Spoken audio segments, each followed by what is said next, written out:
মরে গেলেও এই 7টি কথা কাউকে বলবেন না। 1. নিজের পরবর্তী বড় পরিকল্পনা। কাজ শেষ হওয়ার আগে পরিকল্পনা যত কম মানুষ জানবে, সফল হওয়ার সম্ভাবনা তত বেশি থাকবে। 2.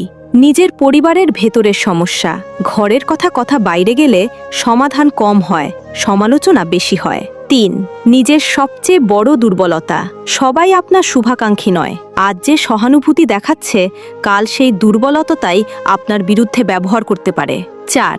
কত টাকা উপার্জন করেন বা কত টাকা জমিয়েছেন। আপনার অর্থের হিসাব যত কম মানুষ জানবে, তত কম অপ্রয়োজনীয় সমস্যা তৈরি হবে। 5. কাউকে করা উপকারের কথা। উপকার করে বারবার মনে করিয়ে দিলে উপকারের মূল্য নষ্ট হয়ে যায়। 6. নিজের অপমানের গল্প।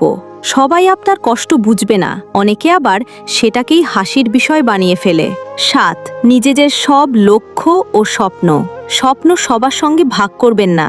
প্রথমে সেটাকে বাস্তবে পরিণত করুন, তারপর মানুষকে ফলাফল দেখান। চাণক্য বলেন, যে ব্যক্তি নিজের জিহ্বা ও গোপন বিষয় নিয়ন্ত্রণ করতে পারে, তাকে পরাজিত করা কঠিন। আপনার মতে সবচেয়ে গুরুত্বপূর্ণ কোনটি?